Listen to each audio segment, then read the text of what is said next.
एक सारांश एक पुस्तक का आपके साथ शेयर करना चाहूंगा। आपने 7 habits of highly effective people जो पुस्तक आपने शायद पढ़ा होगा, स्टीफन कॉवी जो सबसे बड़े माने जाने वाले मैनेजमेंट गुरु थे, उन्होंने यह पुस्तक लिखा है। Considered to be the most famous management book ever written. New York Times के बेस्ट सेलर में 60 हफ्ते तक ये टॉप पे थी और आज शायद 90% बी स्कूल्स में जहां MBA की डिग्रीज मिलती हैं यूरोप अमेरिका के साथ सब स्कूल्स में ये पुस्तक पढ़ाई जाती है। और फॉर्च्यून 500 कंपनीज के शायद ही कोई एग्जीक्यूटिव्स बचे होंगे जिन्होंने इस पुस्तक का कोई कोर्स ना किया हो, कोई क्रैश कोर्स 1 हफ्ते का, 2 हफ्ते का, 5 हफ्ते का कोर्स ना किया हो। इस पुस्तक उन्होंने लिखा, बहुत समझने वाली ये बात है, ध्यान से सुनना।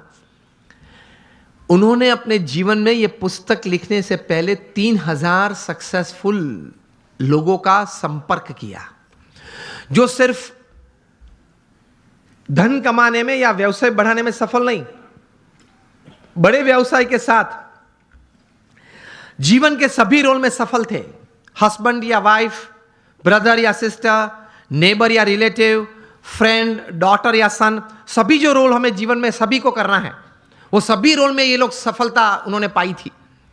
ऐसे 3000 से ज्यादा लोग को वे मिले और मिलने के बाद शांति से 3 साल तक सोच मतलब विचार किए और फिर ये पुस्तक लिखिए, the 7 habits of highly effective people. मतलब अति असरकारक व्यक्तित्व धराने वाले व्यक्तियों के जीवन में ये 7 आदतें मैंने कॉमन देखी। मैं सभी का वर्णन नहीं करना चाहूंगा, लेकिन सिर्फ आपको नाम देता हूं। प्रथम आदत थी प्रोएक्टिव, जो सफलता के लिए बहुत जरूरी है। हम लोग एक्टिव तो हैं, प्रोएक्टिविटी मतलब प्रतिकूल परिस्थिति में सानुकूल प्रतिभाव। प्रतिकूल परिस्थिति में सानुकूल प्रतिभाव। आपके घर में आपके मन के मुताबिक बात नहीं बनी, फिर भी आप सबको साथ देना चाहते हो। आप जो ट्रस्ट में हो, जो संस्था में हो, जिसमें आपका प्रोजेक्ट, आपका विचार अच्छे थे, लेकिन सर्वानुमत से वो स्वीकार नहीं किया गया और किसी और का विचार स्वीकार किया गया, फिर भी आप इतने उत्साह से उस प्रोजेक्ट में अपने आप को वो सेवा में जोड़ सकते हो। ये बोलते हैं प्रतिकूल परिस्थिति में सानुकूल प्रतिभाव। आपका किसी ने अपमान किया, फिर उस वक्त आप स्थिर रह सकते हो। यह सफलता के लिए बहुत जरूरी है। कोई बड़ी आपत्ति आपके जीवन में आ गई, a setback, a failure is part of life, लेकिन उस वक्त आप स्थिर रहे। आपने जो विचार या उस वक्त जो एक्शंस बताए वो नीति नियम के अनुसार थे या गैर रीति में आप चले गए। प्रतिकूल परिस्थिति में सानुकूल प्रतिभाव। किसी ने चांटा मारा, फिर भी आप हंस सकते हैं। To keep yourself stable is the first important aspect. प्रतिकूल परिस्थिति में सानुकूल प्रतिभाव। दूसरी बात लिखते हैं, begin with the end in mind. जो भी आप करना चाहते हैं तो उसका अंतिम परिणाम आप क्या चाहते हैं वो आप अभी से सोच लें, और अंतिम नतीजा शायद क्या भी आ सकता है वो भी आप तैयार कर लें। तीसरी बात लिखिए, putting first things first, priority. चौथी बात लिखिए, थिंक विन विन। आप भी जीते, मैं भी जीतूं। आप भी पैसा कमाए, मैं भी कमाऊं। आप भी सुखी हो, मैं भी सुखी हूं। क्योंकि यह नेट का जमाना है, एज ऑफ इंफॉर्मेशन है, क्वालिटी कंट्रोल का जमाना है। आप किसी व्यक्ति या किसी कलीग के साथ 1 बार 2 बार चीटिंग कर पाओगे, तीसरी और चौथी बार नहीं। यस और नो? Think win win. मैं जिसके साथ धंधा करता हूं वो भी जीते, मैं भी जीतूं। वो भी सुखी हो, मैं भी सुखी हूं, दोनों कमाएं। 5वीं बात लिखी थी, seek first to understand and then to be understood. ये मिलियनर यूथ समृद्ध जीवन के लिए ये आदत बहुत जरूरी है। Seek first to understand and then to be understood. आप पहले वो व्यक्ति को समझने का प्रयत्न करें, फिर वो व्यक्ति मुझे समझे, ऐसी अपेक्षा रखे। हमारी बात ये होती है कि देख तू मेरा सुन, पहले तू मेरी बात सुन। ये स्टीफन कॉवी लिखते हैं, ये 3000 सक्सेसफुल पीपल के जीवन में ये आदत थी, पहले वे सामने वाली व्यक्ति को शांति से सुनते थे।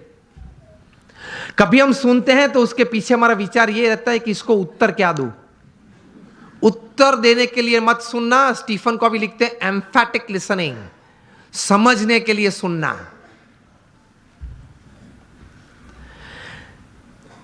पांच आदतें हुई।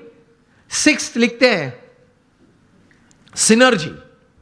एनर्जी तो हम सब समझते हैं, मतलब आगे ऐसा लगता है। सिनर्जी मतलब 2 या 2 से ज्यादा व्यक्ति जब साथ में आते हैं, कुछ काम करने का निर्णय लेते हैं, काम करना शुरू करते हैं, मतभेद हो जाते हैं, कभी मनभेद भी हो जाते हैं, फिर भी साथ रहने का निश्चय करते हैं, साथ रहते हैं और चर्चा करते हैं, कॉमन मिनिमम प्रोग्राम डिसाइड करते हैं, कॉमन मिनिमम प्रोग्राम के लिए अपनी एनर्जी रिसोर्सेज अंदर डालते हैं, एक परिणाम पैदा करते हैं और परिणाम का आनंद लेते हैं, उसी आनंद में दूसरा काम करने का तैयार करते हैं, उसको सिनर्जी बोलते हैं। ये सिनर्जी के साथ काम करना वो आपको समृद्ध बनाएगा। लेकिन हमारी विचारधारा और आदत ऐसी है, 1 इंडियन इक्वल टू 3 जापानीज। एक भारतीय, उसमें इतनी ताकत होती है, 3 जापानीज जो काम कर सकते हैं वो एक भारतीय कर सकता है। 1 Indian equal to 3 Japanese, 2 Indians equal to 1 Japanese. अब पता चला, जब 2 भारतीय साथ में आते हैं ना, तब संप टूटता है।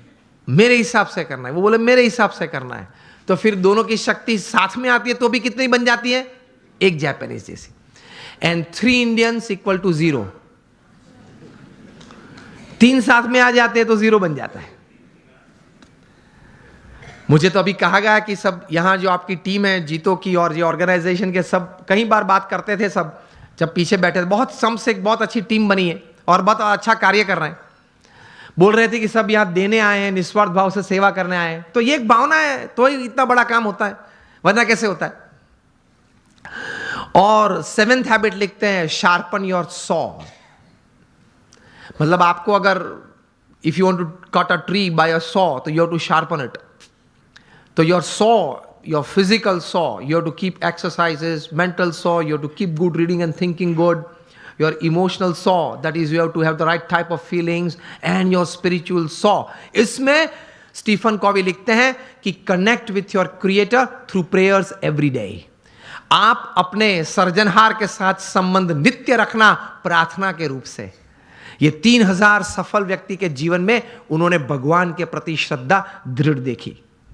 ये सफलता का बहुत बड़ा कारण है, क्योंकि जीवन में ऐसे प्रसंग बनेंगे जब आपके मोबाइल में 500 नंबर होंगे, किसको फोन करूं वो प्रश्न आ जाएगा।